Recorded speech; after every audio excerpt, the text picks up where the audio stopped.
સમાચારો પર નજર કરીએ તો અમરેલીમાં દેશના 80મા સ્વાતંત્ર્ય પર્વની રાજ્યકક્ષાની ઉજવણીને લઈ તડામાર તૈયારીઓ ચાલી રહી છે। 15 ઓગસ્ટના મુખ્ય ધ્વજવંદન કાર્યક્રમમાં આ વર્ષે નારી શક્તિની શૌર્યગાથા વિશેષ આકર્ષણ બનશે। ગુજરાત પોલીસ અને જેલ પોલીસની કુલ 75 મહિલા તાલીમાર્થીઓ દ્વારા રોમાંચક અને શિસ્તબદ્ધ મહિલા રાઇફલ ડ્રીલ રજૂ કરવામાં આવશે। લોખંડી રાઇફલ સાથે તાલબદ્ધ કવાયત, વિવિધ ફોર્મેશન અને અદ્ભુત લહેરોનું ફોર્મેશન દર્શકોમાં દેશભક્તિનો જુસ્સો જગાવશે। અમરેલીના પોલીસ પરેડ ગ્રાઉન્ડ ખાતે હાલ આ સમગ્ર પ્રસ્તુતિને લઈ સઘન પ્રેક્ટિસ ચાલી રહી છે અને દરેક ઇવેન્ટને આખરી ઓપ આપવામાં આવી રહ્યો છે।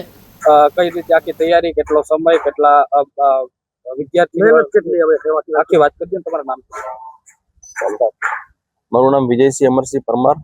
છેલ્લા 10 વર્ષથી ગુજરાત પોલીસ પરેડ પ્રોગ્રામના નોડલ અધિકારી તરીકે સેવાઓ બજાવું છું।